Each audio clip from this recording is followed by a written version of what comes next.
said this a little bit earlier in the show that I was noticing a theme in not all the messages I was seeing in response to a post last night about the windstorm, but in enough that sort of caught my attention.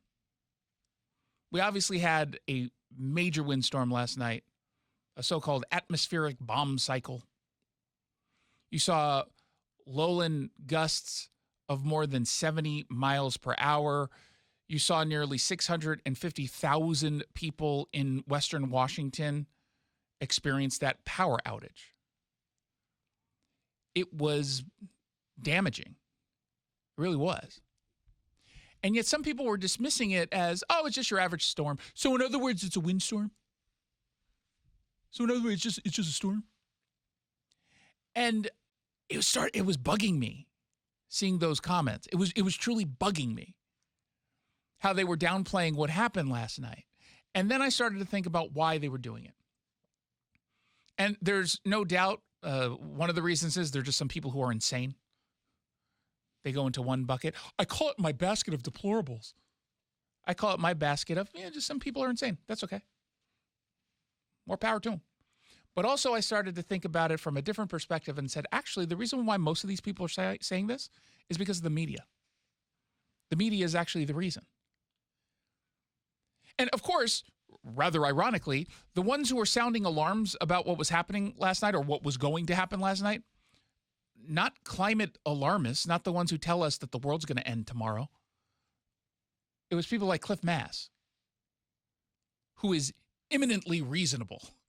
He is the opposite of the alarmist. He gets criticized for not claiming that we're all going to die from climate change tomorrow. He's the exact guy I go to when I want an honest assessment of what's going on with weather. Because he doesn't just immediately jump to, oh, it's climate change, climate change, climate change. That's not what he does. And so when he comes on the show 2 days in a row saying he's worried about the wind, saying this is going to be a historic windstorm, I pay attention. And he was accurate in his forecasting. Really accurate. You had gusts rivaling Category 4 hurricanes. We had uprooted trees across Seattle and Bellevue, snarled traffic because of all of the debris in the roads. You had pilots executing those nail-biting landings, the kind that end up becoming videos that go viral for years and years and years. You have right now still hundreds of thousands of people who don't have power. We saw a lot of damaged people died. And while a whole bunch of people were trying to clear roads and reconnect power lines, you had the people on X who were dismissing it all. And I couldn't help but just sort of take that deep dive into what it was they were saying. Some claimed that there's no such thing as an atmospheric bomb or a bomb cyclone. Doesn't exist, completely made up by the media. Others were just going in on the media. Oh, you're just fear-mongering. This is normal. One comment said, there's no such thing as a bomb cyclone. It's called a storm. They have to sensationalize everything to scare the bleep out of people, and it's also a good source of clickbait. I'm honestly surprised the Northwest media hasn't used Mageddon for the windstorm. I can go on, and I'll spare everyone. Don't worry. They're factually inaccurate. They're devoid of compassion. Some of the messages were just delusional. But local media, whether we're talking about Seattle and Spokane or Portland or New York or Miami, local media makes a habit out of going completely overboard with weather stories. Like way overboard. You get a slightly hotter than average day, and the Seattle Times will publish a story, a breathless article claiming that it's climate change. Climate change is the reason why it's 90.5 degrees today instead of the average 89. It's climate change. And then, of course, King 5, they'll send out their least favorite reporter to an Ace Hardware in Olympia, make him go all the way down to Olympia, talking to the assistant manager. It is never the manager of the Ace Hardware. It's always the assistant. The manager says, I'm too good for You can just say Brady media. Wakayama. We all know who you're Brady talking Wakayama, they send down there. And the assistant manager will inevitably tell us about how, oh, yeah, there's been a run on air conditioners and fans. We can't keep them in stock. And then that's it. Then you get the man on the street audio. Deborah Horn will pull aside a random passerby, giving us groundbreaking insights when asked, how do you feel today? It's hot. Well, how does the hotness make you feel? You mean heat? No hotness. Thanks, Deborah. We got it. And then, of course, it's like, well, that's a dumb question. Then they just stare awkwardly into the camera, waiting like, this is what you took time from my lunch break for? The sad thing is that's not even hyperbole. Those are literally the questions she asked. Oh, I just copy and pasted it from one of her old stories. And then, of course, if there's just the threat of snow, oh, dear God, we get total team coverage. Como, Fox 13, they send all their reporters. They blanket the region. They're wearing their station-branded Columbia jackets, even though it hasn't even snowed yet. You got some in Ocean Shores, Linwood, Auburn, Monroe, Tacoma, Bellingham, all over the place.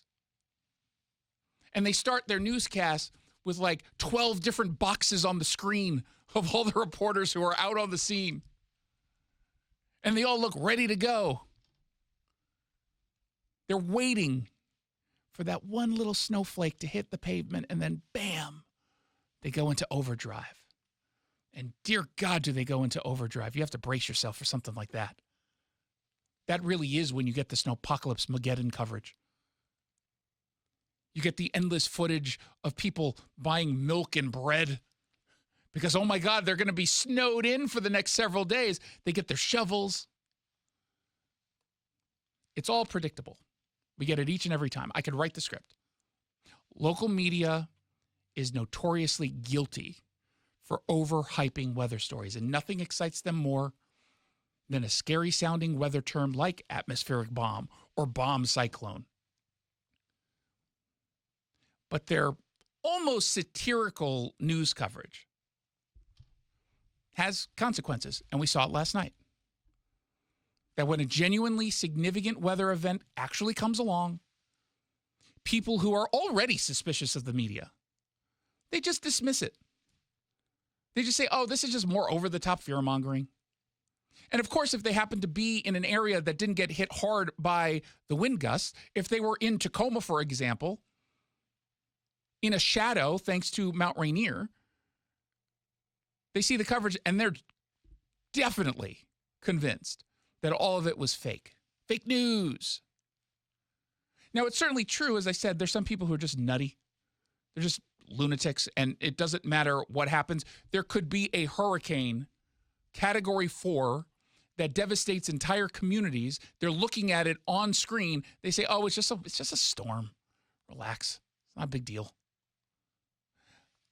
Those voices, let's just ignore them. But the others that I'm concerned with, the everyday news consumer who just has distrust, and it's easy to see why they have distrust in weather reporting. I get it. Or frankly, any kind of reporting. Facts are exaggerated. They're framed to fit a narrative. And as a result, people become skeptical. Downplaying severe weather might actually be a way for some of these folks to push back against the climate change hysteria. It is undeniable at the same time, because I don't want to just rip into media outlets, even though, dear God, I love it. But audiences love weather stories. They love it. Some of it is on us, some of the over-the-top coverage. In some of these cases, they're meeting your expectations. You see ratings spike. You see a bunch more people clicking on the stories. I had a story up yesterday, and it was an SEO play where I just put the right search term in the headline and it exploded. People were clicking on that story all day. All day. And I think part of the reason why people like weather stories, it's a non-controversial topic that is universally felt. We all know if you're standing next to someone, they feel the cold just like you do. They feel the heat just as you do. It's not controversial. You're not going to get into an argument. Wait a minute, no. Israel is committing a genocide. Oh, shut up. It's non-controversial. I get it. But I just can't help but wonder, maybe if we stopped with the breathless reporting around the weather, when we're talking about minor weather events, it's a half a degree hotter than normal. Maybe when something like an actual major event, like last night's windstorm, the bomb cyclone, when it actually happens, people will, I don't know, actually pay more attention, take it more seriously. Because there were even people who did take it seriously that were caught off guard.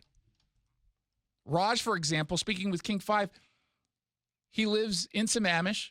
He saw a tree fall on a King County Metro bus. It wasn't so much from the sea, but I heard a big crack and a boom. It happened really quickly. Since it's dark, we couldn't really see much, but we heard the boom, and we ran over from the street corner up to the bus driver, who was really shaken, and he was getting how lucky he was. After he's just, you couldn't understand what you're looking at first. Yeah, it's really remarkable to see something like this. What has this been like for you to be here in this neighborhood, knowing a tree pinned a car, and a tree is now on top of this? I feel wonderful. It's the best. I've never felt better. I've never felt safer. Now, am I wrong, do you think? That's the only reason I can think as to why a good portion of the people are pretending that this was just your everyday windstorm. Yeah, just general skepticism. Yeah. You throw in the fact that they live in an area that didn't get hit. Mm-hmm. I'm skeptical of the media. I'm in the media, and I know why I'm skeptical. I know the crazy things media members do. I didn't experience much more than just a little bit of 5 seconds of wind that D'Artagnan, my dog, I adopted a dog. Did I tell you that? Oh, no. Yeah, his name is D'Artagnan. He barked at the wind. That was it. I went to bed. And yet I knew that last night was serious. I'm following. What else do you call a windstorm that knocks out power to like 650,000 people, that ends up killing people, that ends up having trees fall into homes?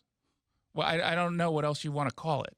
And if you're one of those people, text me and explain. Text me, 1-800-465-8770. 1-800-465-8770. I legitimately want to know what goes through your mind when you react the way that some of you reacted. Not everyone did. And again, I understand, I think, why some people reacted the way they did. Tell me if I'm right. Tell me if I'm wrong.